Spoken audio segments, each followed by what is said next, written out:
কার্তিকের পুজো ঘিরে মেতে উঠল বৌদ্ধ হাওড়া। ১৩ বছর ধরে দেবসেনাপতির আরাধনা করেন বৌদ্ধ হাওড়া কার্তিক সেবা সমিতির সদস্যরা।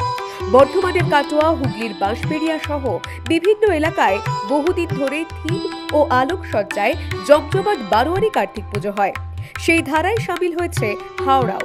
কার্তিক সেবা সমিতির সদস্যরা জানান, ১৩ বছর আগে মধ্য হাওড়ার এমসি ঘোষ লেনে এক ব্যক্তির বাড়িতে থাকা কার্তিকের মূর্তি বিসর্জনের আগে তারা জানতে পারেন বাড়ির মালিক আর পুজো করতে চান না।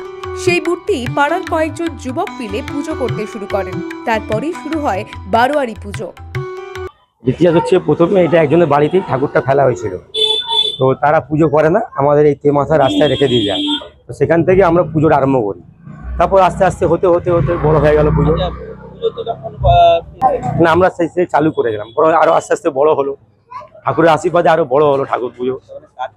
যেটা ঘরে হয় বা যারা সন্তান কামনার জন্য পুজো করা হয়, হ্যাঁ, সেটা আপনারা বারোয়ারি করে দিয়েছি। সমাজ, পুরো সমাজের উন্নয়নের জন্য হচ্ছে, সবার উপকার হবে, সবাই আশীর্বাদ পাবে দেব সেনাপতি, সমস্ত সন্তানদের জন্য পরিবার। একটা কথা হচ্ছে, ঠাকুর এবারে একটু হয়েছে, এবারে 20 ফুট আছে। 20 ফুট ঠাকুর আছে হ্যাঁ, হাওড়ার ভিতরে। সনাতন রুদ্র পালের ঠাকুর। আমাদের পরিবার বড় হচ্ছে, তাদের সন্তানদের, শুধু পুত্র নয়, কন্যা সন্তানদের রক্ষার্থে আমাদের এই দেব সেনাপতি আসেন। আমাদের এরিয়া, আমাদের মধ্য হাওড়া, আমাদের সন্তান, আমাদের সবার রক্ষার্থে উনি আমাদের এখানে আসেন।